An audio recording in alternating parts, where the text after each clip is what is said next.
Hello, and today we'll be playing the newest update of Devil's Gambit.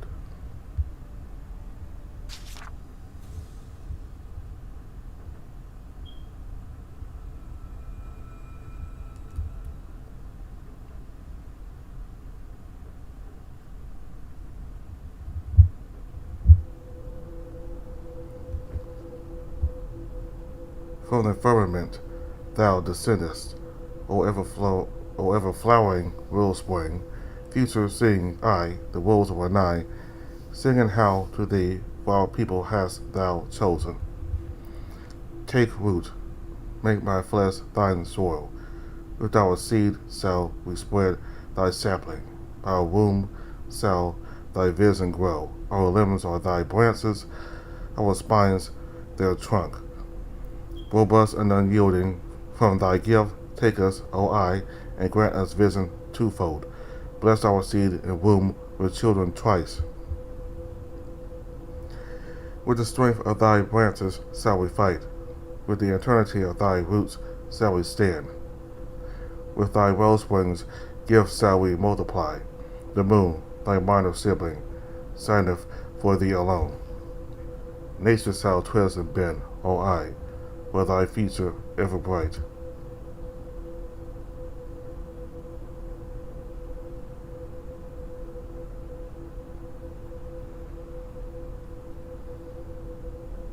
I sink and sink, the murky darkness around me is as old as my first memory, buried somewhere within the earth, deeper than the roots reach, deeper than the eye's cradle.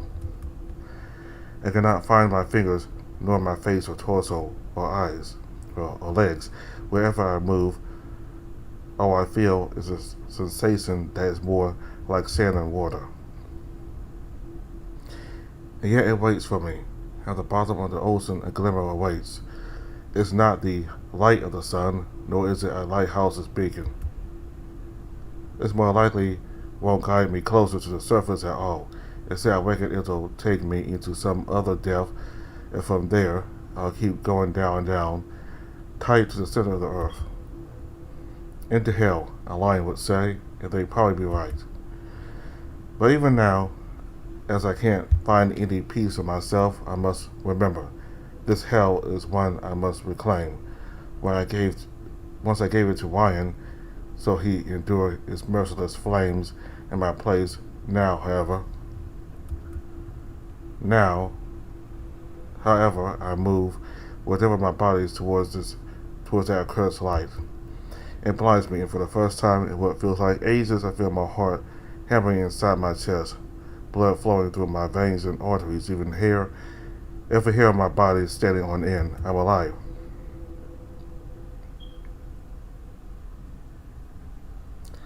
I'm going to die.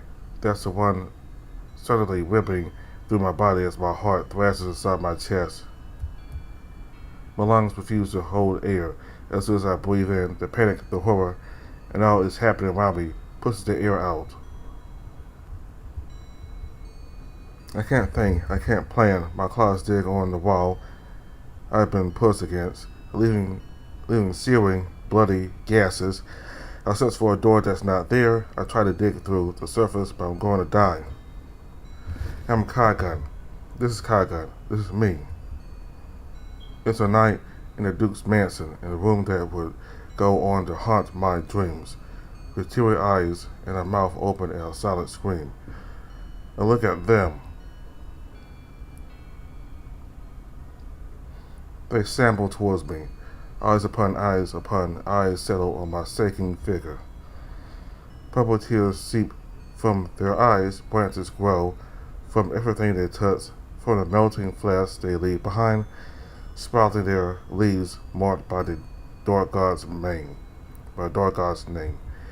From beneath their fingers more fingers grow, and then more beneath those, and more until their hands blossom into banquets.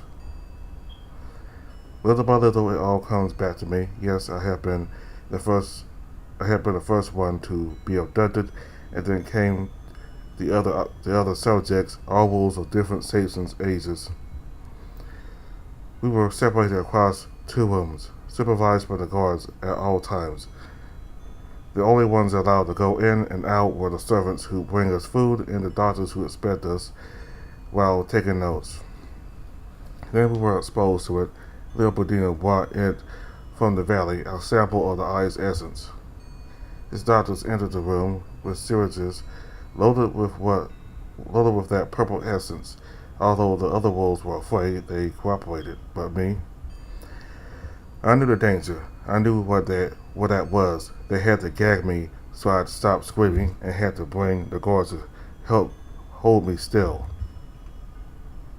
And I remember, even as the memory feels fake and like it doesn't belong to me, as they lined the syringe and with my arm, I knew my time had come. I was going to die. I would never see again the light of day or feel the sun's warmth on my fur or go pick berries with Mom, nor would I hear Dad's lessons about working silver. Would they ever find me here? Would they ever know what happened? Before I made my peace, before I was able to breathe free one last time, they injected it. I sobbed and whimpered, escaped from my lips, but it was not mine. It was not mine. My heart quieted down, and so did his lungs. And as each limb, layer, and thought lost its color, the first thing to dissipate was fear, and the last was anger, hate, spite. His tears dried, and his mouth opened to bring out his voice one last time. A life of fear. He breathed out until the last breath, and I breathed in. Everything felt dull for a moment, for a minute. Then it all came back to me. Anger first, fear last. Once more, my heart was beating as if ready to explode. Then only after a few minutes, the other test subjects began molding. First came the pain, then the horror as their bodies transformed. The doctors ran as soon as they began sprouting their extra fingers and eyes and heads and mouths. Then the moaning and cries ceased. A light was reflected in those countless eyes. That sign was as old as it was knowing, like a distant, barely visible star in the darkest sky. A guard was in just as they began undoing my bindings. Between two of them, they knocked him over and kissed him with their countless mouths, covering his face in their sap. By the time they got up, there was no way to tell the difference between the lion's head, his mouth, and the floor. All of it had been melted in a way I couldn't quite grasp, made into more soil for the eye saplings to sprout from. After recycling the guard, their eyes turned to me, and their many hands examined me for injuries from my bindings. From their mouths came a hum, almost a lullaby.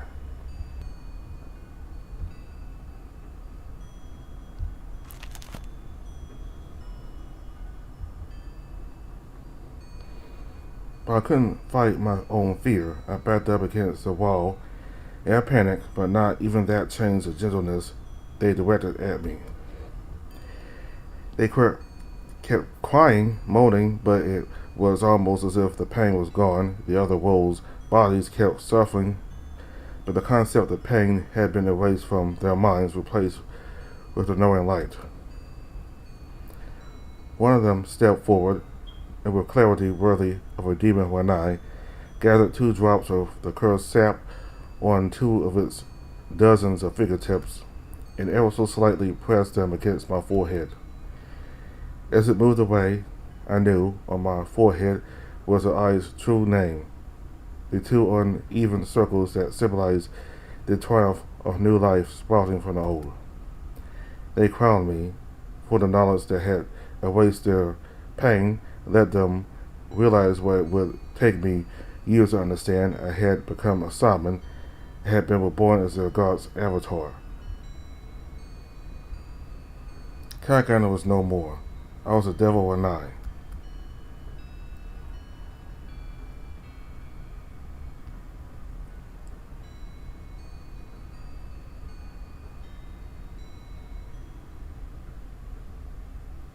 My next memory It's waking up somewhere dark.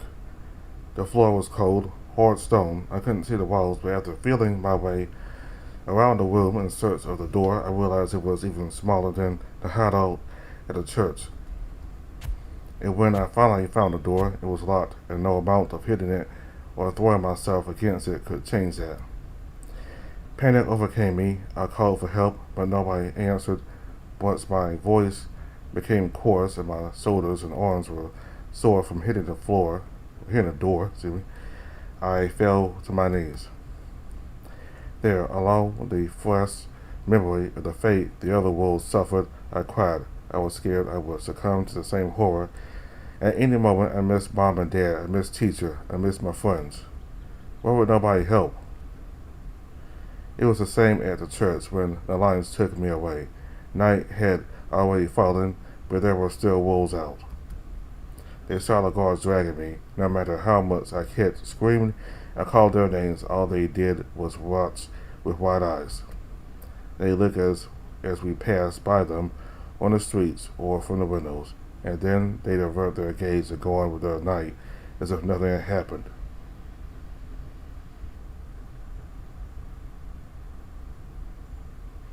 Oddly enough, it was that image that helped me finally stifle my sobs. Nobody helped me back then when we were in the middle of town. Who would come save me now that I was locked up in some corner of the Duke's mansion? Right, nobody. But it wasn't resignation that overcame me. It was a mixture of so many other emotions: hatred at those who had taken me and my family away, resentment against the villagers that stood by as it happened, rage fueling it all. My claws dug into my knees, with no regard for the pain or the drops of blood I couldn't see. Hours passed. I fell asleep, woke up and kept waiting, still fearful, still enraged, but hungry and unable to move. I thought arose then. If I was going to become one of those monsters and die, then at least I'd take one of my captors with me. I was small, but I still had my claws. When that door opened, and the Duke was on the other side, I digged my claws into his eye sockets, blind that accursed wretch, so he won't be able to enjoy the sight of his belongings. Maybe I could bite his neck, rip his throat out. If it was one of those guards, I could at least maim a hand, take something away from him so he won't ever forget me. I was going to die. I knew that. It terrified me, but I wouldn't go down without a fight. However, and part of me was afraid, what if there was a chance I could make it out alive? What if there was still time to find mom and dad? They weren't among the wolves that arrived after me. If anything, it was weird. They weren't in the mansion when I had been brought in. That meant they must have been moved somewhere else, or perhaps they had escaped. Yes, I needed to survive. I hadn't turned yet, so there was a chance it wouldn't happen. I didn't know how or why, but whatever they were trying to do to me must have failed. That was my glimmer of hope. If only I could survive for long enough, then my mom and dad and teacher would come for me and everything would go back to normal. I would feel the sunlight on my fur again. Mom would take me out to pick berries around the salmon tree. Dad would teach me new sigils to carve on silver. Hope was not lost. I held on to that thought, so comforting it was, but when it came, a slithering of cold sweat down my spine. Because hope brought with it other emotions: doubt, uncertainty, anxiety. What did the Duke want with that experiment? What would I have to do to remain alive here? Just what was going on? But I knew it. Before I could understand what was going on, all these questions and 100 more mixed into one another, into one thing: fear. Cold sweat, galloping heart, breathless panic, and that brought back the visions of the night. In the moment the syringe injected that thing inside of me, Again, I wanted to fight, but I knew that would be the end. But I knew that would be my end. Maybe I could run away if I played my cards right, but where to? Shouldn't I wait for mom and dad? But what if they? It felt like I was dying again. God, I wanted to die, if only because it would end this suffering. Please, mom, dad, teacher, please, anyone, help me. I can't go on like this. I curled up, claws sinking into my flesh as the pressure inside my chest grew into a yell of anger, fear, grief, loneliness, and every kind of pain. My mouth opened into a silent howl, and I wish for someone to take this away, this grief, this fear, the fury killing me to kill and be killed. It was at that precise moment that I felt it for the first time. I turned around with a gasp. For just an instant, I felt like something was hovering close to my head, like somebody breathing down my neck, but not quite. Naturally, it was only me in the cell. It was only me. But something was changing. The darkness around me seemed to shift, and focusing my attention on that distracted me from the storm of emotions inside me. My heartbeat slowed down, and I regained control of my breathing. I was able to think again, and every second was no longer agony.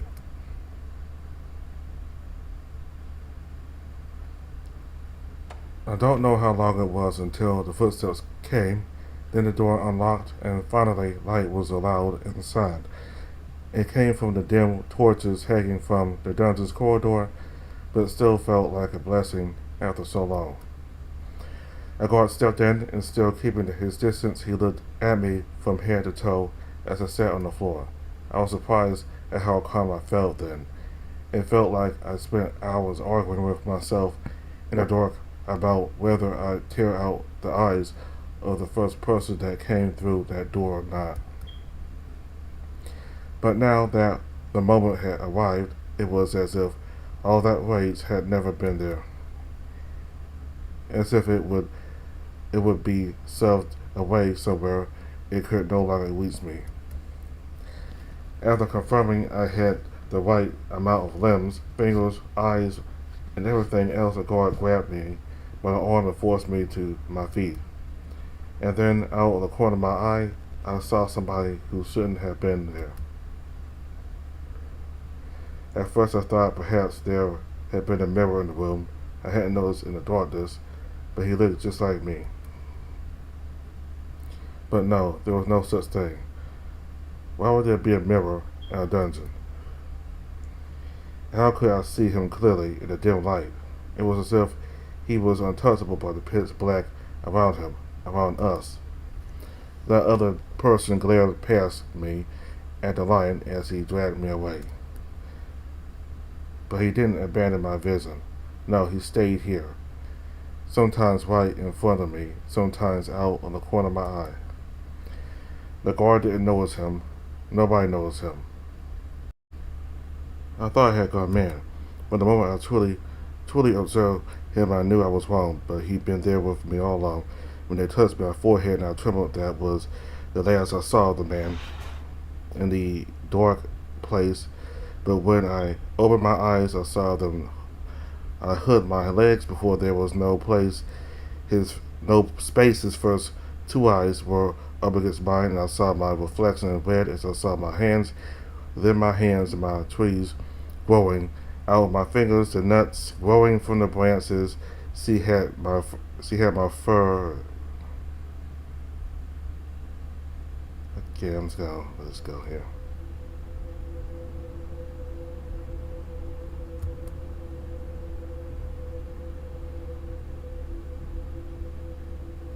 Okay, we can't read that fast.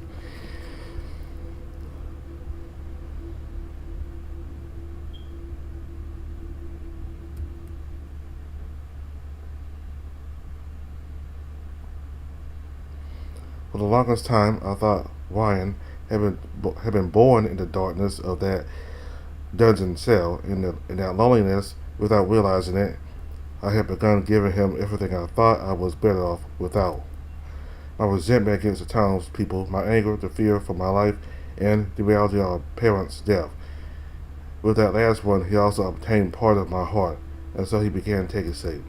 Of course, one day, long after this, when I was back in Renai, it suddenly dawned on me. I was born the moment the Dark God's essence began running through the original Cargon's blood, so it only made sense Ryan was already with me back then. I don't know why it is that newborns cry upon taking their first breath. It is the cold. Is it the cold? Are they hungry? Are they lonely? Well, I can say for certain that for me and Ryan, the very first thing we felt was fear. A fear that I made him carry along. But back then, I hadn't the faintest idea if this was happening. Looking at him was as if trying to stare at the bottom of a murky but shallow pond or through some sort of membrane. His face, his eyes, his body, they were all mine, but distorted somehow. He didn't speak. He moved his lips, as if slowly imitating the act of whispering, but no sound whatsoever came out. Whenever the servants brought me food, he just watched with anger in his eyes. And then the cyclical lethargy started. The first time it happened, I was surprised to wake up on the floor and to find him in my bed. This was also the first time I could see him clearly, without that membrane in the way. Curious, I approached him, and after a few moments I tried touching his shoulder, only for my hand to go through him. I didn't cry and I didn't scream, because I had already rid myself from fear. All that was left already was cold curiosity, as I inspected my own hand. He wasn't the only abnormality here. Something had happened to me. Still, with nothing to do as a ghost, and him not being able to walk, or him not being able to talk, I simply waited. A servant came in eventually, and then proceeded to panic when she found my body with its eyes open but completely unresponsive. After shaking him to no avail, she panicked and ran out of the room, calling for help. It didn't matter. Lil Bedino and his doctors had no way to know what was wrong with him. I didn't know either, but now that I'm back here, that I took back part of what I once gave away, I can feel it. The words flashed like blinding lights for an instant, burning themselves to my eyes. They appear as random shapes at first, but little by little they gain some semblance of coherence. And it is just a semblance. As he mimicked the act of speech, his lips formed words without a pattern or an order. Smile, bones, color, silver, eyes, symbol, trees, birds, cheek, nuts, sleep.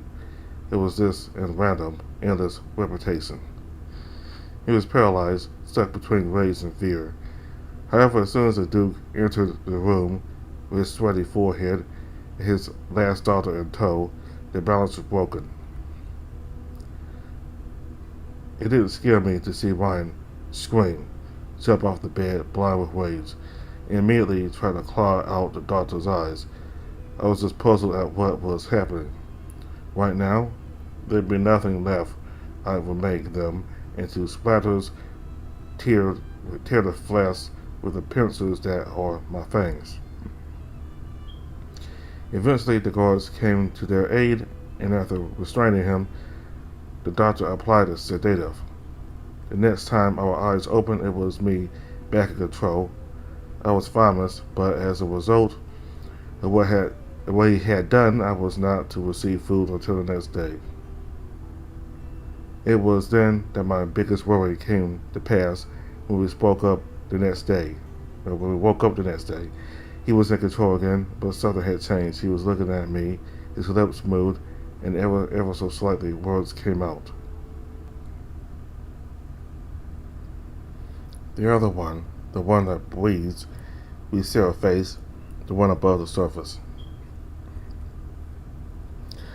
I quickly realized he was talking about me. If he could also see me, If he could acknowledge me, then maybe I could tell him to eat. Or, aren't you hungry? Hungry. Yes, you've gone too long without food. You need to eat. Do you understand? The rumbling in his stomach answered for him. He blinked slowly, looking down as if considering the situation. Then he got up from the bed. I smiled at seeing him move, but I quickly turned to worry when I saw him stare off the window. What are you doing?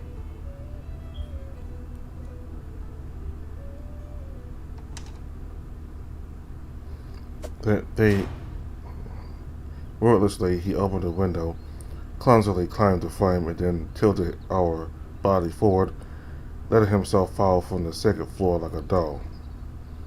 Everything spun around and went black. There was no pain. It was almost as if I had suddenly fallen asleep. A ringing slowly filled my ears, followed by a pain hiss. By the time both subdued, the world came back into focus. When he stepped into the forest, something immediately felt different. I no one eyes forest as a treacherous thing all my life. There always had been malice behind the way roots and rocks would show up where there weren't any before, or how the branches of the trees would try to hit you in the eyes if you weren't careful, or in the subtle ways a path would bend from one day to the next, as if in an attempt to make you lost before you realize it. However, none of that was happening now. If anything, it was almost as if the tree's countless fingers were bowing to us. The path ahead was clear and free of obstacles. He looked up almost as if in acknowledgement as we made our way to the river. Where are we going? Bones. Bones. Bones. Colorful bones. The sweet sop, maybe, but that meant making our way to town. Hey, wait. To my surprise, he did stop. I clicked my tongue, considering what we were doing, if it even was a good idea. The Duke might try to find us. I had no clue why he kidnapped us, but I had a feeling he'd try taking us back if we escaped. We could try hiding in town, but then what? How long would we need to wait for the Duke to lose interest in us? It didn't seem feasible, but maybe it was worth a try. What did we have to lose? If I wanted to go home. It must have been painful for him, for Ryan, to go back to a place he knew would be empty, and yet he still preferred it to staying another day in the Duke's mansion. But I was too naive to think so. It was then that we felt a hand on our shoulder.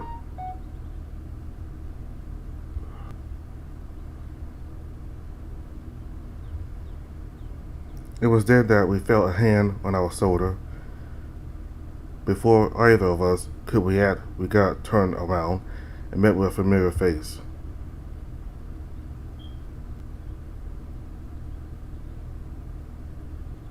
Aaron, his mouth was hanging open, and his shoulders were rising up and falling down at the rhythm of his breathing. He touched our face as if to confirm every feature was still in place, still as he remembered it. Hagen, Snowball, it really is you. I've been staking out the mansion for days, but I couldn't find a sign of you. Then I heard a noise, and what I thought was a voice. How I wished that I was the one in control then. He stared at Aaron, then smiled and finally hugged him, and while Aaron returned the hug, he was still on high alert, looking over his shoulders towards where we came. Let's get out of here.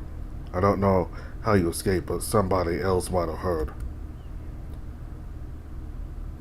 He pulled us by the hand, and just for a moment, we saw the orange of a lion's mane behind a nearby tree. We couldn't see his eyes because they were covered in that helm all of the Duke's guards wore. Yeah. He's here.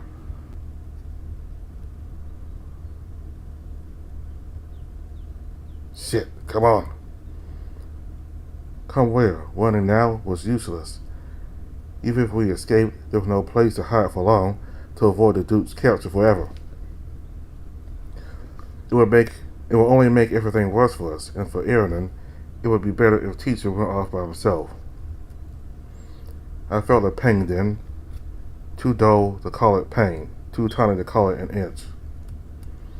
And watching them run, cut through the trees, take long steps across the river, never looking back to their pursuers, I began wondering. This desperation, this need to be free, to return home, consequences be damned. Why was I not feeling it? He was, so why not me? How could I watch this situation and consider that perhaps simply walking back to the mansion was the better option?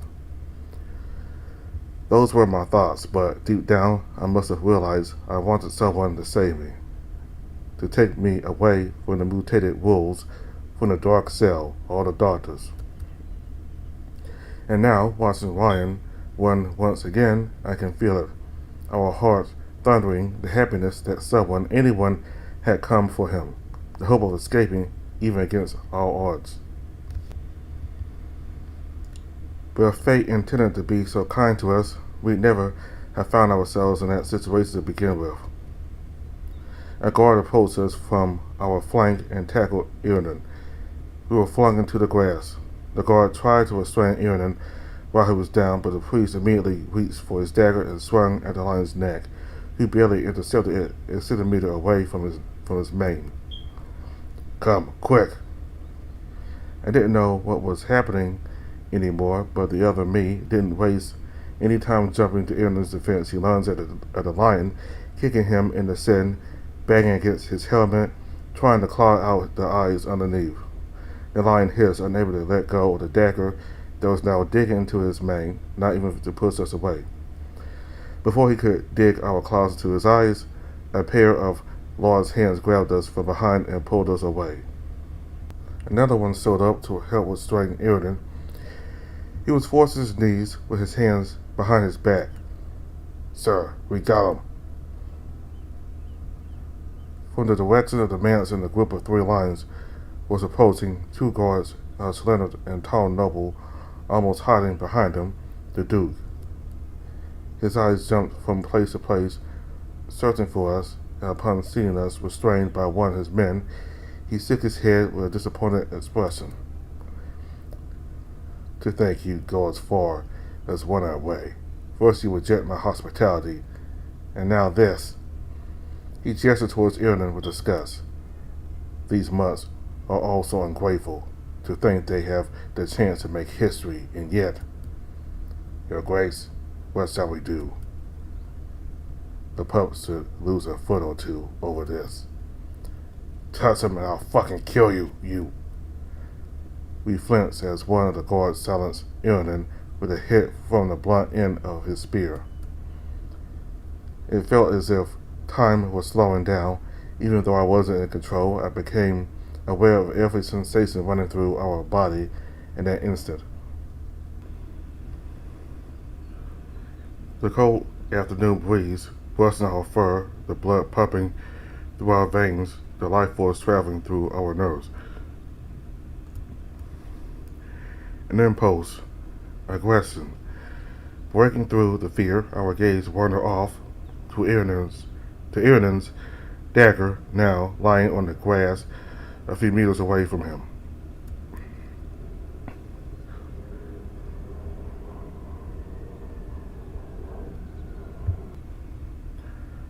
But he is a precious research subject. I'd rather have it whole. Regardless, it must learn its lesson. This one shall make a fine example. The Duke glanced at us before stepping towards Aaron, who was still wielding, wrapping his fingers around the grip of his sword. The other me watched, paralyzed and with eyes wide open, as the Duke pulled out his blade. Meanwhile, I stood back in horror, bodiless and helpless, as it all dawned on me. This was our fault. The Duke would kill Aaron to get to us. God, even if we had made it to town, this same thing would have happened. He'll kill anyone that tries to help us. Whatever the Duke did to us in the other worlds, we were too valuable to him. At that moment, the other me blinked and his ear twitched and then aimed his gaze at Aaron's knife. At some point, the grip on our arms had weakened. Perhaps the guard became careless for the brief moment he stopped fighting, or was too entranced by the sick cell the Duke intended to put up. In that split second, our arms slipped free from the lion's grasp. He ran forward and threw himself to the ground. It went dark for a moment. We couldn't have remained slouched on the grass for more than a second, yet it felt like hours. A cold edge met our neck as he raised his head, with eyes full of hatred, all of it pointed at the Duke. Put that down, Snowball. His grip on the dagger was firm as he pressed it against our skin ever so gently. Leopoldino quickly forgot all about Aaron, too worried about losing his potential experiment.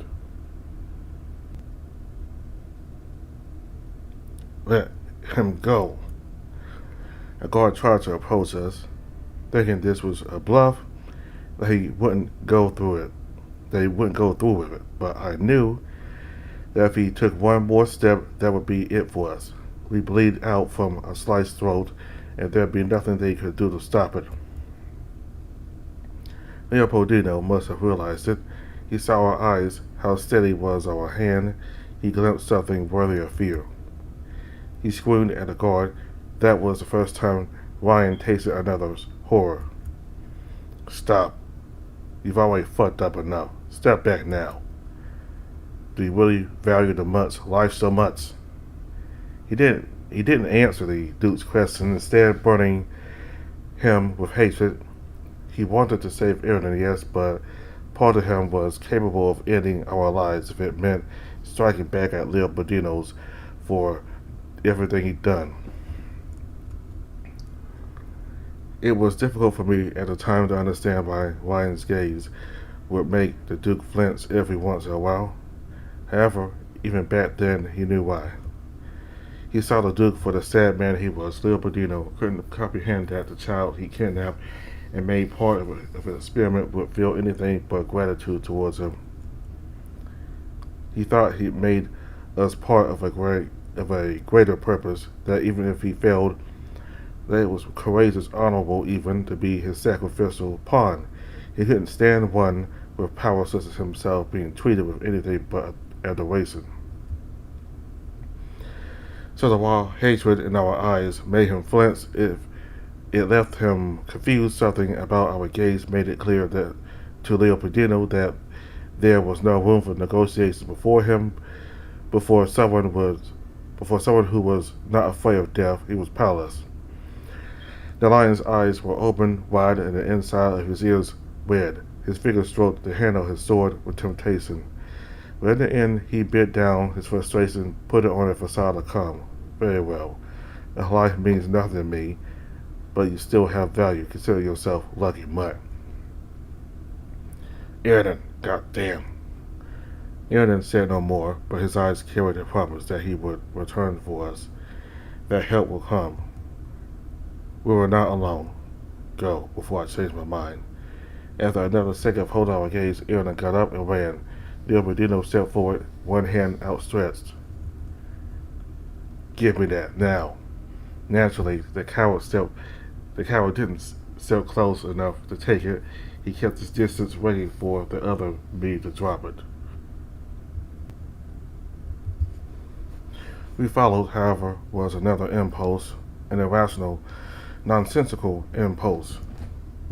His grip on the dagger tightened, as if saying, wouldn't it be great to take away his experiments anyway? But before he had the chance to commit the deed, he began coughing, no, choking. I didn't know how, but I did realize it was me doing it. The moment I understood, he was about to slit our throat, as if grabbing him and pulling him underwater, my desire to stop him, deprive him of air. The dagger fell, followed by our body as he grasped our neck, trying to pull away the invisible force strangling him. The Duke was shocked, but quickly shouted orders for the guards to take us back to the mansion and to call the remaining doctor.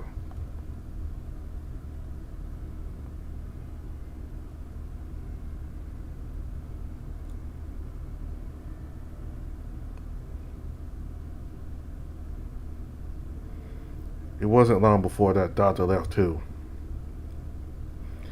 Leopoldino had assembled a sizable team to investigate the effects of the eye's essence on sentient beings. But when their mutated victims not only took a guard's life, but one of the scientists as well, nearly all of them pulled away, taking with them a large sum of hush money. At least that was At least that's what I gathered from the occasional moaning and complaining coming from his study. The other me made a habit of prowling in the mansion's hallways, exploring every nook and cranny, trying to always stay out of sight. Every few days he camped out the study, watching, listening. I had no clue what he was trying to accomplish. However, one day we saw Leopoldino leaving the study, and we noticed him staring at the portrait by his entrance. I didn't think much of it, but after he went away, the other me went and began getting his hands all over it. I was worried he'd scratch it and get us in trouble, but then I realized he was investigating it. The portrait was stuck in place, but there was just enough space between the wall and the frame to stick your finger between them. After inspecting the sides, he jumped to feel around the bottom of the frame. There was a click, and the portrait came off, or rather the secret passage opened. After that, his behavior changed. Out of nowhere, he began playing petty pranks on the servants. When nobody was watching, he approached one of the countless display cells in the mansion and messed with the valuables inside. Gold statues, necklaces, jewels. He'd take them and put them in the wrong place, or just leave them on the floor. Leopoldino, much like Manuel, many years later, liked displaying his obscene wealth, so much in fact that not even him or the servants could remember every little artifact in the mansion. The other me would wait and see which things were often forgotten, what the servants didn't notice was missing or displaced, and then he'd take it to stash it in the secret passage. The first time we entered it with her necklace, I noticed these weren't random pranks. He was testing the limits, setting the stage to steal from the Duke and get away with it.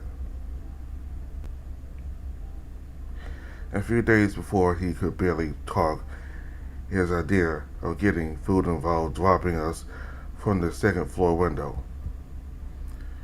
Him coming up with this scheme meant he was very quickly changing into what I wasn't sure, and that disturbed me at the time. But now I knew that I had a way to stop him if it was ever necessary, and I still had control of the body half of the time. During that period, I'd simply sit on my bed. I didn't have anything to do except wait for my eventual release after all. That day I was on the bed hugging my knees.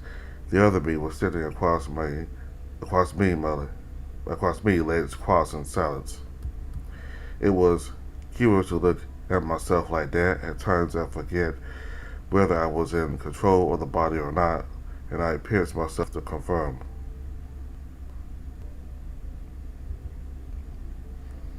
At this point, I had accepted that the eye's essence was causing this, but I didn't understand what was happening to me.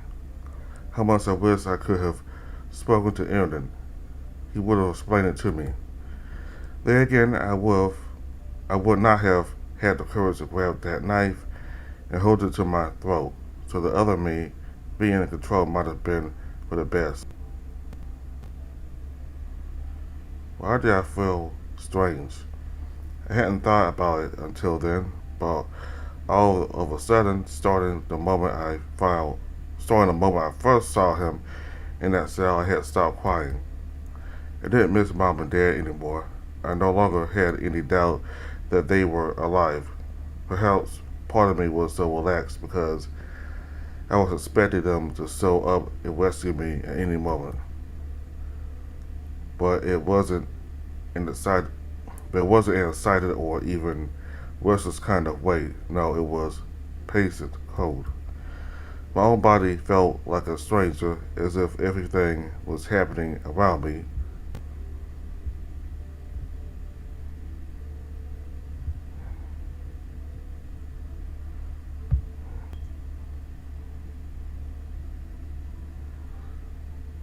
My own body felt like a stranger, as if everything was happening around me rather than me. Regardless, without anything to do but sit around in my room, the weight was growing dull. Watching the other me's pillage of the mansion did give me the idea of secretly borrowing books at night. Even if mom and dad didn't show up, I figured we'd be out of there sooner rather than later, without a single scientist willing to help him. Whatever project was bound to be abandoned. So I thought. I couldn't imagine what he'd do next nor where that fateful day would lead us.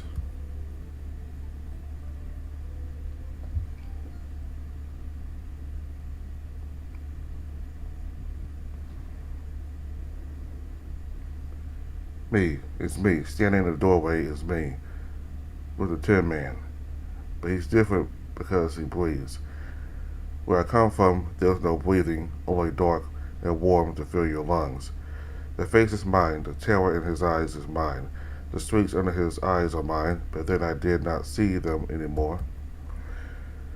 Who gave them to me? Was it me? Did I take it, or did he give it to me? I don't. His face is all that's left. Hunger.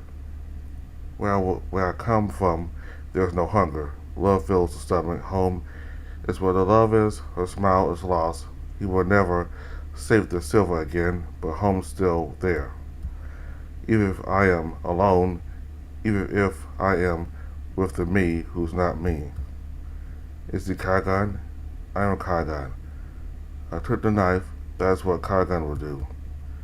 Kargan is a name they'll Kargan's a name they call me when we're collecting the berries, when we laugh at a table. So is it mine? Or when I took the streaks, did I lose something, or did he keep the name? Kargan, Ryan. It sounds different. It sounds sorta. Is he Ryan, or is it me? Which one is sorta? Which one is missing the most? Is it him, or is it me?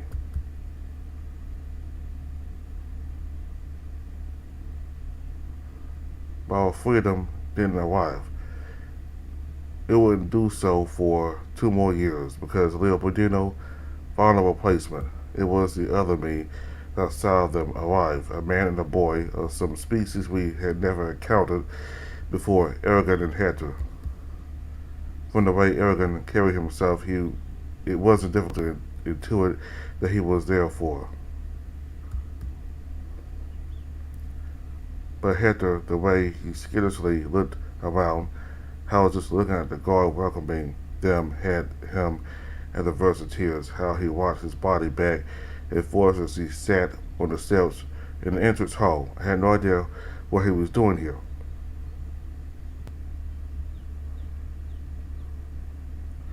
He was related to a new doctor, obviously, but was he supposed to be an apprentice? It didn't seem like he wanted to be there, much less like he was in any condition to learn. Back then, the memory of watching our biological father in his workshop had already become blurry and lost all color, and yet I still felt a faint pang of pride for sharing that with him. I saw none of that in Hector. The other me was curious. I suspect he had wanted to follow Leopoldina and Elgin, but when Hector sat on the steps, he settled for observing him instead, undetected from a distance. In truth, I was surprised to see them walk, or to see them talk. The other me never spoke to Leopoldino. He acted cold towards the servants. He outright ignored the guards. So his warning to Hector must have been the first time he actually conversed with someone else. Oh, you're just like Tracer, trying to scare me. Hearing that name, I felt a pang that could be described as hope. It was faint and momentary. He knows her? What did that mean? Did he perhaps send us a message? Could they be working together? Of course, one look at the badger's face was enough to tell he knew nothing, but short-lived as that hope had been, why he must have felt it much more strongly. Tracer? Regards, friends? That was it. The other me's mood immediately soured, and he went back to trying to scare Hector. Then Hector misspoke, followed him, and got himself beat up. I thought that would be the last time he tried approaching us. I don't know which of us was most surprised when he showed up again, went nuts as a bribe, but it worked. It was bizarre to see the other me, who up until now I had assumed to be some kind of valley entity of a hallucination, talk and play. Whenever he'd be in control from that moment on, he'd go looking for Hector. I watched him go out into the forest and climb trees in search of nuts and fruit. I watched them when they played by the river. Hector would throw stones to his surface trying to make them skip, but the water never was enough. And at times, the other me would hug his legs and begin crying. He kept saying he missed his mom and dad. Watching him just be a kid, watching him miss what was supposed to be my family, I won't say it made me afraid or sad, because it didn't. But then, more than ever, it felt pure, unfiltered discomfort at the sight of my own body. It was as if there was a layer of something thick and slimy between my flesh and my skin. It wasn't a feeling, but a certainty that I was missing a piece of my heart.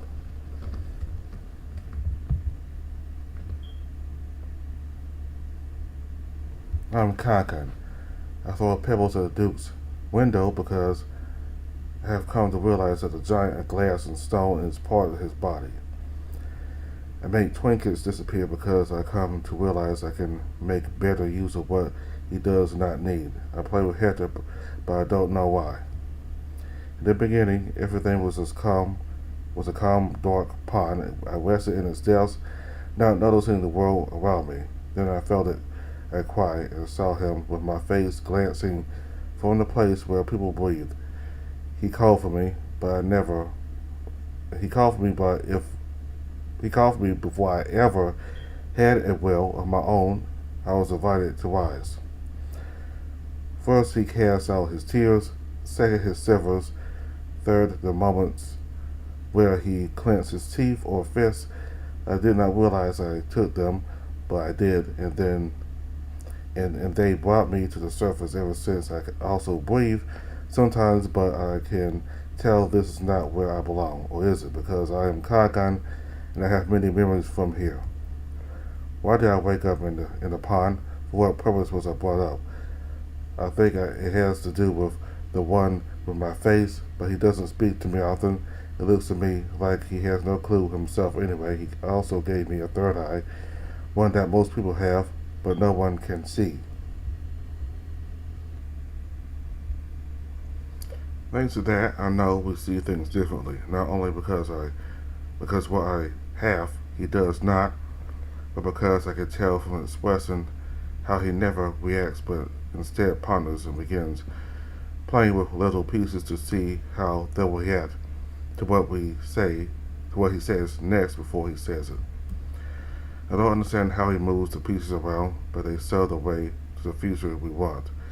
There's some kind of magic in them. His pieces told me to put a dagger to my neck to save the priest, told me how to figure out what signings were safe to take, where to hide them, and why. Slowly I began understanding what he's doing. At first I was a broken off splinter, but when ideas began appearing in between them, connections and understanding, I grew into a full branch. Does that mean I came after Cargan after all? Is he the real one? Then maybe I'm lying, but I can't accept it because today I'm playing with Hector in the river. I like Hector. He's neither a wolf nor a lion. When I'm with him, he makes new lines. When I'm with him, the clenching of teeth and fists gains meaning beyond the reaction. I can see fragments of what was there before. I see Tracer and Cargan planting fake snakes, summer afternoons during which me and Mom watched Dad, one faster than the other wolves, throw things farther and fight them until one of them was lying on the ground.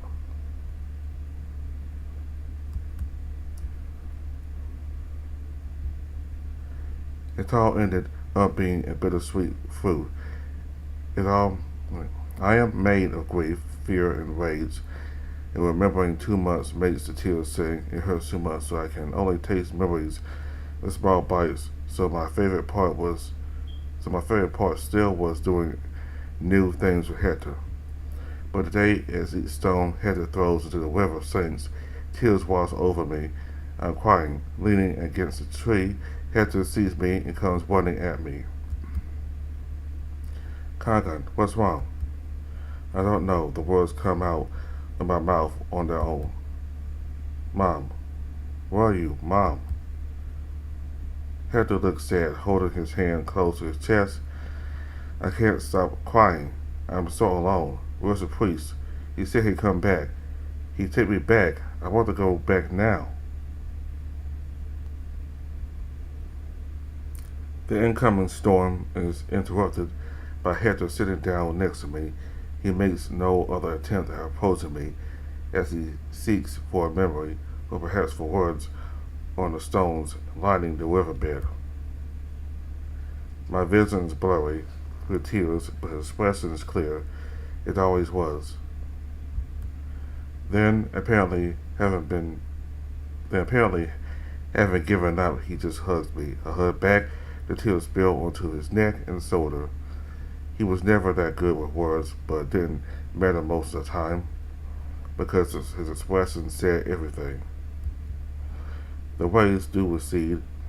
The wine is left dark in their wake, stained by tears, but as the sun dries the sewer, I can stifle my sobs until the sunlight evaporates the sadness. Your mom? How is she?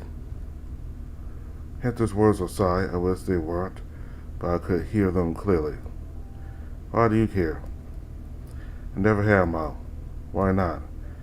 Dad says she died giving birth to me, so I never met her. I don't know what she was like either. Aunt Nora is the only one who will tell me anything about her, but they weren't very close. Do you want to meet her? Hector looks away. He mumbles a response, an excuse. The funny thing about Hector is how his clarity works on him too. His character is transparent like glass. So much so I can't even see my reflection in it, as if it wasn't there at all. He did want to meet her, but he was also scared of her. What kind of woman was she for his father to love her? More importantly, what kind of woman was her to love a man like his father? Looking at my badger's expression, I imagine what would have happened if the spider I hid on his father's shoe actually bit him. Would his toes have fallen off, at least? Well, he's a doctor. Just as I'm about to ask Hector about it, he looks at me with eyebrows furrowed. I don't think I wanted to meet her. I think I'd rather have had a mom like yours, one he could cry for. She took me to collect berries. We did that every week in the same forest. How was that? She taught me what to grab, to look for bugs. She had this big smile on her when I returned from the forest with a filled basket. I got them all on my own. And if I did good, when we returned home, she'd make me this glass of milk with berry mixed in. It was tasty. And she'd get angry when we made other kids cry, me and Teresa. I don't know why, they always deserved it. I wouldn't like being targeted by you two. He lied. Yes, you would. Do you think I'm stupid? I grabbed him by the arm and began shaking him. Hector makes one of his pathetic expressions, but there's glee in his voice as he goes, "No." When Hector is around, the world makes sense, and the question of whether I'm cock on the wine stops mattering. Because whatever I am, it might be alright if he's near me. If we can keep laughing and make new smiles, then maybe I won't need to yearn for old ones anymore. Right. We just need to make something new.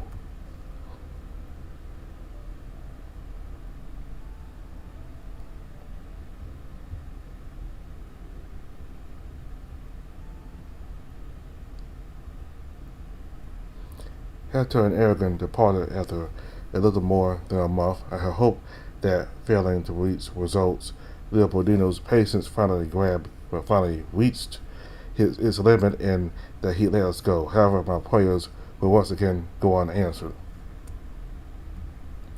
Aragon had requested some time to consult his peers about this research and promised he'd be back in a few months to pick up where he left off. Hector cried the day he told us about it. The other me spent all day trying to console him, watching him hug him, bring him nuts and fruits, promising to play all day with him. All of it made me bitter. I wasn't jealous of him. Hector didn't interest me as much as returning to the village, to Erlen and Teresa, and to start looking for our parents, but seeing him as a person filled me with uncertainty about my own condition. A struggle we weren't aware we shared, despite how obvious it is in hindsight. In any case, Aragon's departure and eventual return would repeat itself many times across the next 2 years.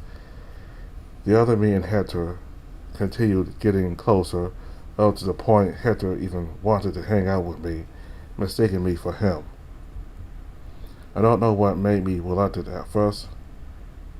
Maybe it's because I had started to see him as an opponent thanks to his friendship with the other me. Or perhaps it was just the fact that I hadn't held a normal conversation with anyone for months at that point. But interacting with him felt natural.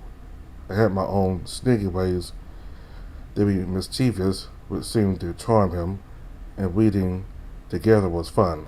Holding him as we fell asleep together felt alright. Perhaps I was just a little jealous.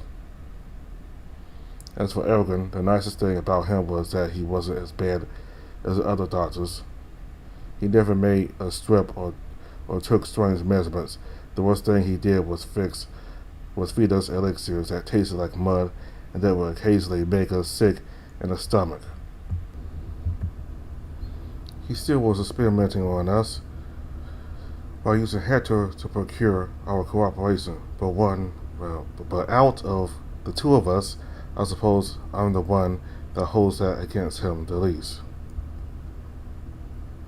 I think the first big shift in my relationship with Ryan happened the day Leopoldino made him go down to join him in the guest for breakfast. God knows how he got the idea. If I had to guess, he wanted to show the guests that he didn't think less of them for being badgers. What better way to do that than by eating alongside a savage kid? Leopoldino held generosity and compassion as virtues, but had very distorted views on both of those. In any case, Leopoldino and the other me ended up having a shouting match.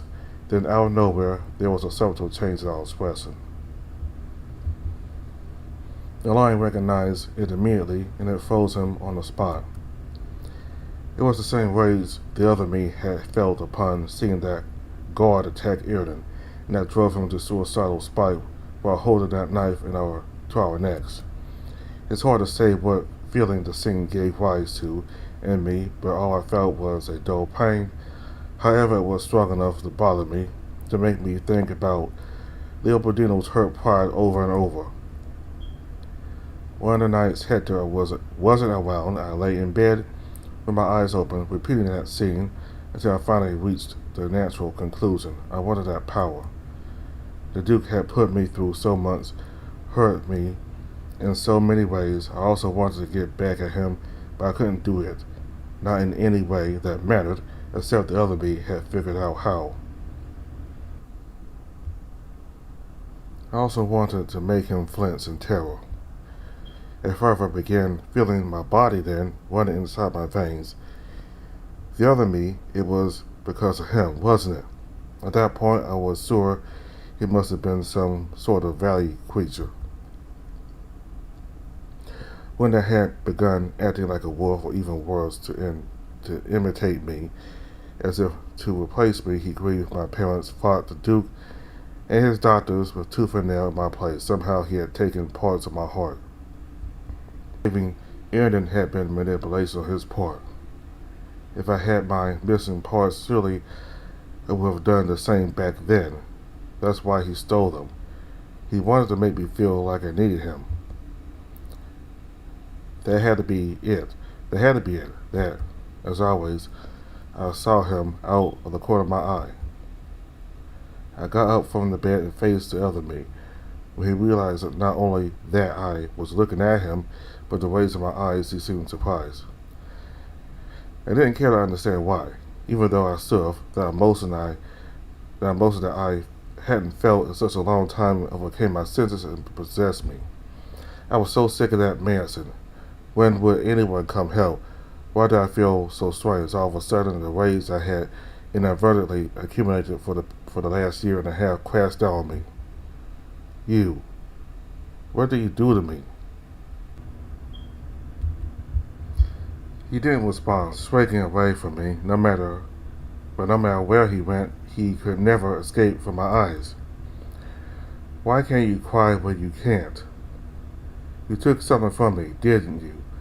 You've been taking more and more from me. Why, at the start you could barely speak and move, but then you changed so far. You became so cunning out of nowhere. It's because you've been feeding off me. Whatever you are, go away. Erden will know what to do once I'm out of here. He'll help me get rid of you. So go away now. Stop trying to control my body, you parasite. I grabbed the pillow and threw it at him. Of course, it phased right through him, but the other me protected himself with his hand nonetheless. No, he wasn't trying to protect himself from the pillow, but from my words of rejection. His shoulders were trembling. He stifled a sob and made me clench my teeth. I never took anything. You gave it to me. It was a sad defense, one that stood no chance against the wall of red covering my vision. Stop lying. Why the hell would I do that? Where did I do it? Don't try to confuse me. Just disappear, monster. He didn't disappear. Of course, if he could, I'm sure he would, but it was just not possible. The other me cowered as I shouted at him until my voice gave out. I don't remember when the red cleared from my vision enough for me to realize this wasn't going to accomplish anything and to return to bed. All I can remember is him, smaller than I had ever seen him, sitting in the dark and hugging his knees, hiding his face from me. I don't understand, why is he clenching his teeth, balling up his fist? Didn't he want to hold on to that? Did he want it back? I hold everything he discarded, but the moment he wants something back, he will reach to the bottom of the pond and pull it out. The me that breathes doesn't trust me, and he doesn't want me anymore. Now he stole back his power, he has no use for me. He wants to banish me alongside the blame for the hurt he cannot undo. Is that why I came to be used and discarded? I don't know how to make him listen to me, and I don't know if it's worth trying. He's not the only one like that. I was worth nothing to the townspeople, so they did not save me.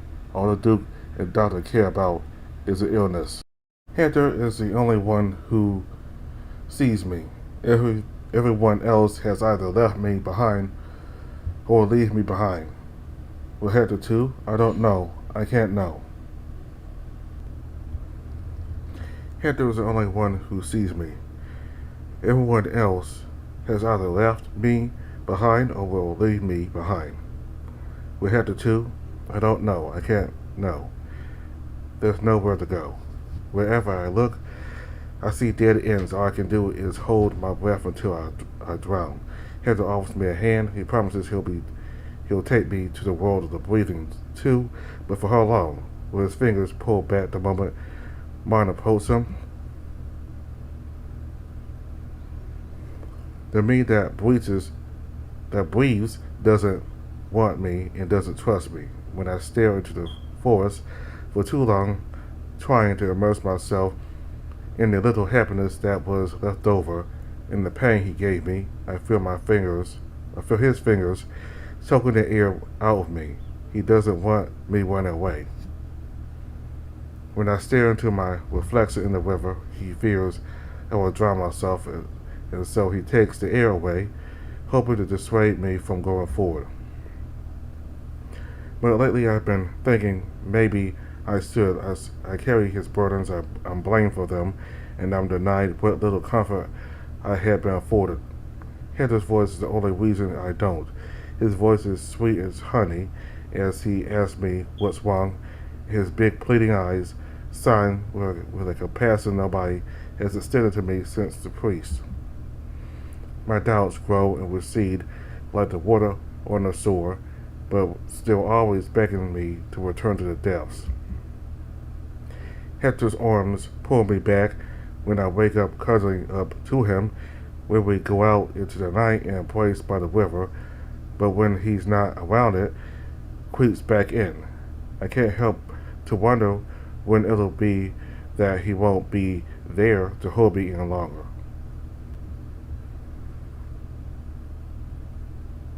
Thinking of what will happen then makes me shake and dig my claws into my forearms. What's the matter? Not feel like it after all? Don't me. What's wrong? We were by the river. My thoughts was faster than the river, but at the same time I feel drained. I'm so tired. I don't know how to answer it, at least not in a way that doesn't terrify me. So instead I borrow that coward's words. Sometimes the Duke says something about everything having a place in nature. Do you know about that? A lot of the herbalism books I've read talk about that. I mentioned it to you once, remember? And about how for every illness there is a cure, that everything has a purpose. Is there a place for me somewhere? I'm too afraid to ask, so the words must have left on their own. There's only one answer. I can't go back. There's nowhere for me to return. There's nowhere for me to go. Hector but Hector will have to go away one day. He'll abandon me. And yet you do have a place in the world, because you are here with me now. And I want you to be here. If the people when I won't welcome you back, then I will. I miss you whenever I'm away. Did you know that? Everything's boring without you, and days feel like they'll never end. Every night I go to bed with a book, wishing you were there with me, and fall asleep thinking the next time we'll come and visit you. We hug. It's like I'm feeling his warmth for the first time. Wide-eyed, I take it all in. I want to remember this sensation, but maybe I should not. Instead, I should wish tomorrow was like this too, and the day after, and the day after. Hold Hector, because he's mine. In him, beneath the black and white that reminds me of my own, is my home. And he'll always have a home in me, too. We'll create new smiles. We'll collect berries together. One day, I will need to resume Dad's work with a silver. He'll be there to help me. That is all I need. I want to be under the sun's embrace with you, your hand in mine. But for that to happen, something must change. This can't keep going on forever. Today when I lose consciousness, when the me that breathes is about to take over, I'll throw away this face and this name that I don't need.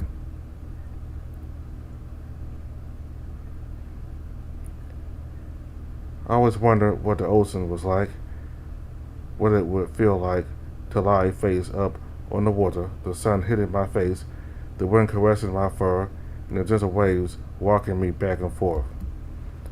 That's where I must be, I thought, floating away in the ocean, being whisked away towards some unknown location, perhaps towards nothingness itself.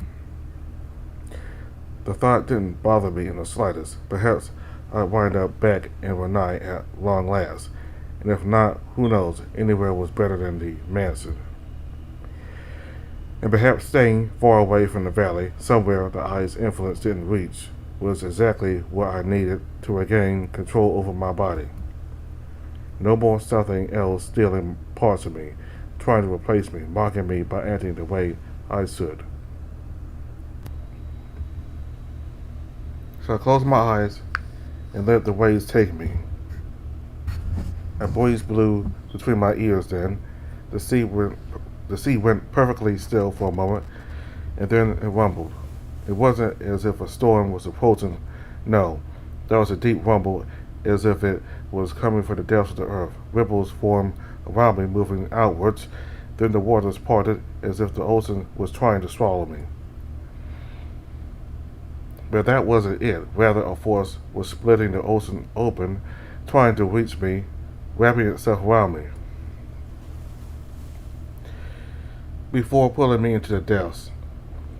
I saw white as I descended, slowly being filled with a warmth that felt like my own, as if I was lying under the bed sheets hugging myself.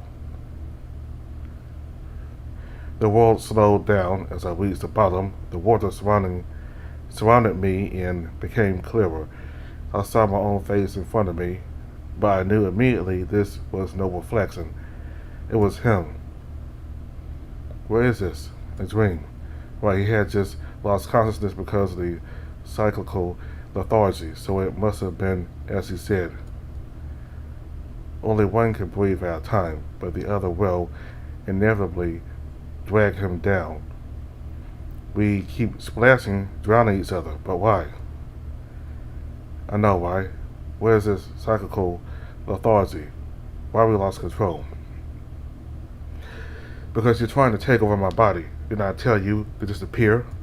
No, it was you who threw those things away. Your tears, the clenching of your fists. What do you talk about now? He looks at my hand. But look, you're clenching them now. When did you start doing it again? He reached towards me, and I swatted his hand away. Before we even made contact, he got pushed away. It was because you saw me injure the Duke. He stood it in paper. A sharp look can tear him into pieces. But even though we share eyes, yours had lost their edge. Without blades, you didn't have a blade to sharpen them anymore. I didn't throw away anything. You took it. No, that day you began wanting it back. It doesn't matter how many butchers and tin men he has.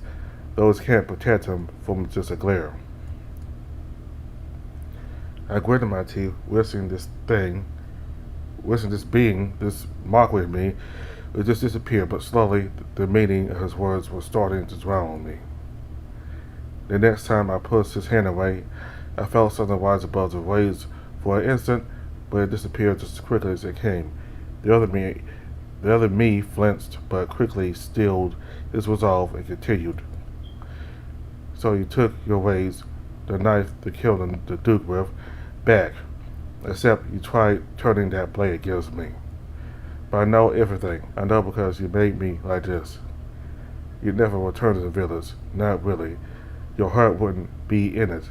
So your hatred for all those wolves that just watched your loneliness, your sadness, you gave everything to me. And then you resented me because with every grief you gave me part of your joy, what makes us. You're still afraid right now. You can't feel it, but I can. He grabbed me by the collar. At that time, I was unable to fight back at all. I was paralyzed, looking frantically for excuses, for another explanation, but he wouldn't let me escape anymore. You want me to disappear? Fine. Then take everything back, I dare you. Go back to being scared, lonely child. Go back to shedding tears for a past that won't return.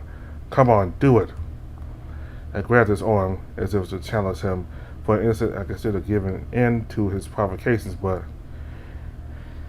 the instant I felt a hint of the fear from when the other wolves touched our forehead, the hatred as the villagers looked the other way, the grief from knowing I'd never see Mom or Dad ever again, I crumbled.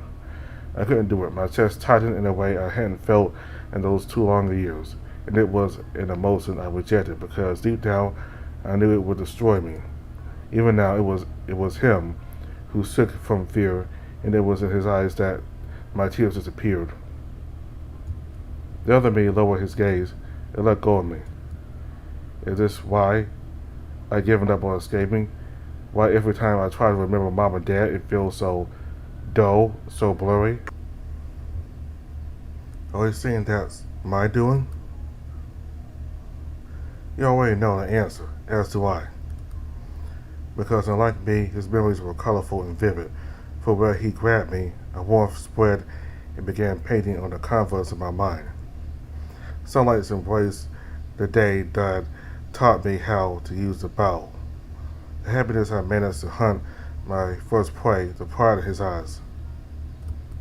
It was only a few days later he gave me my first real bow, wasn't it?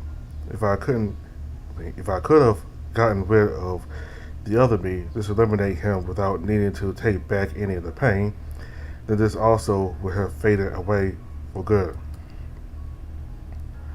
When I realized I was made of everything you no longer wanted, I didn't think anyone would accept me. Even Aaron, I'm still afraid he'll hate me once he realizes I'm not who he thought.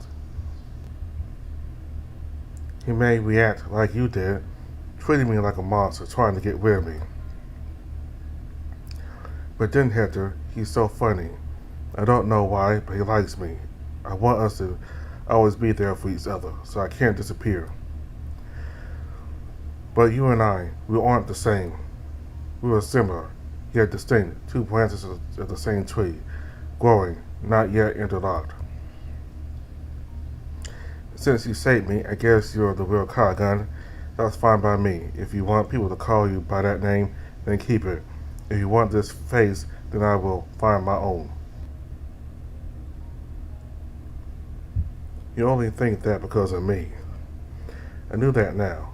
If I had to deal with everything I had burdened him with, that hope of normalcy, of going back to Renai, would be extinguished in an instant. So no matter how bitter, how incomprehensible all of this was, I had no choice but to accept him. I swallowed down my rage and gave the other me a hesitant nod. Your own face, your own name. What should I call you then? He blinked, rubbing the tears from his, no, our eyes. I'm Ryan.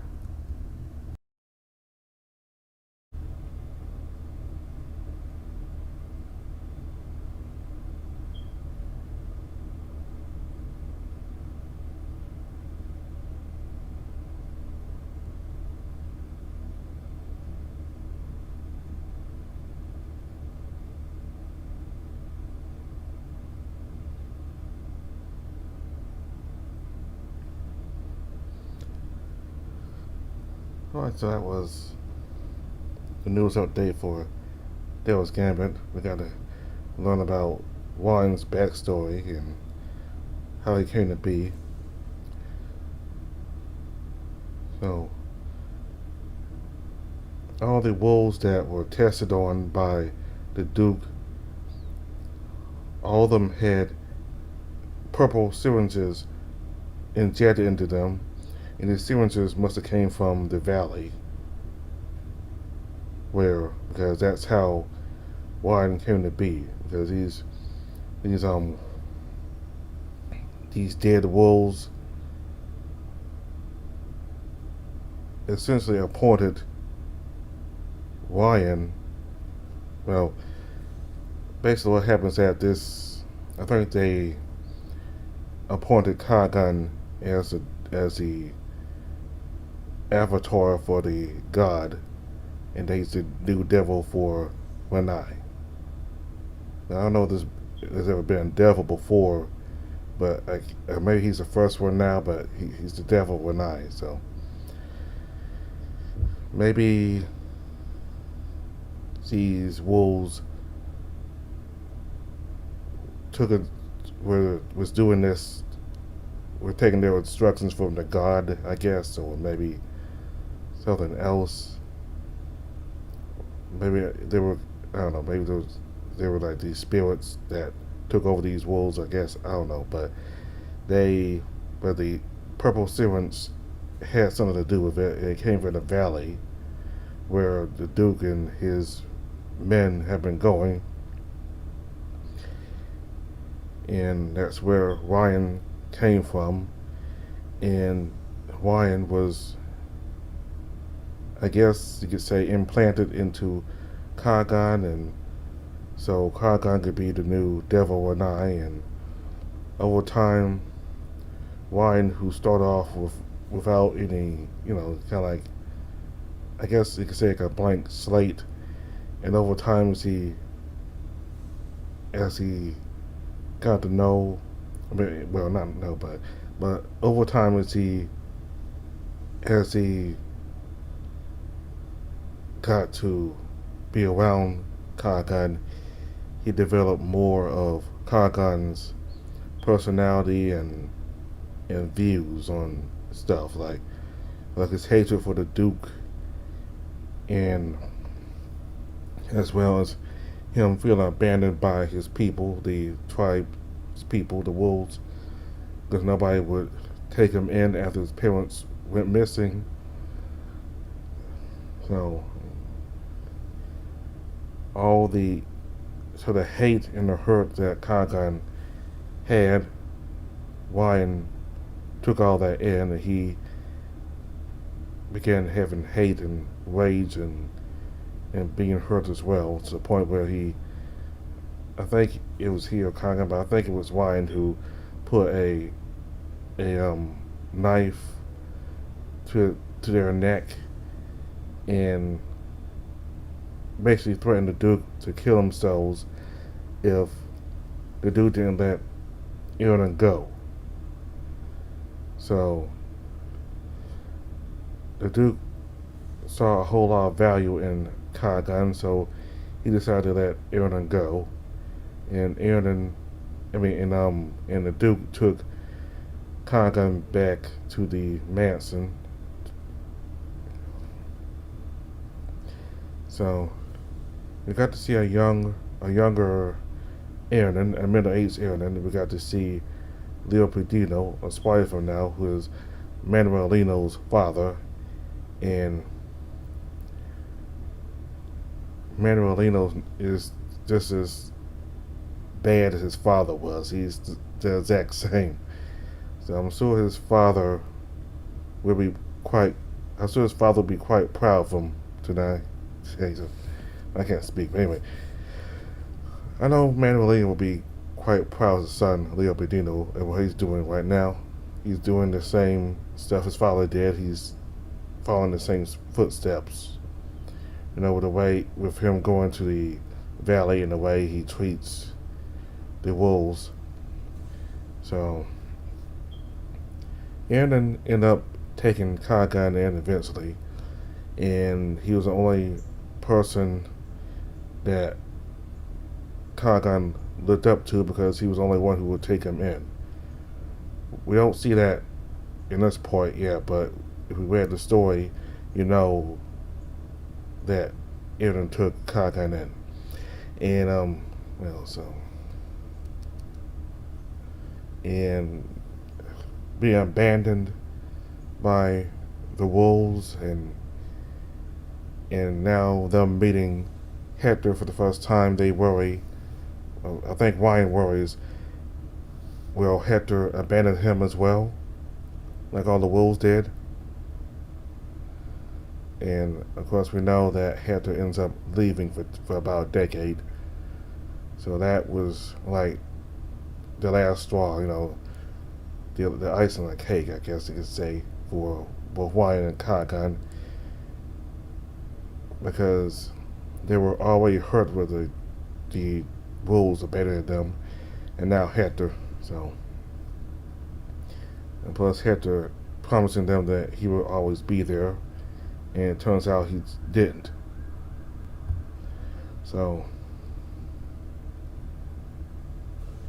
it seems though Ryan has forgiven Hector enough that he still loves him. He still loves him, and he's been having sex with Hector. Well, Kagan, everybody here, he's a part that still hasn't forgiven Hector. And I think in the last update, Ryan said that he begged Kagan for them to stay with Hector. Kagan very much still loved, Ryan still very much loved Hector, but Kagan really didn't want any more to do with Hector because he was still hurt by Hector abandoning them.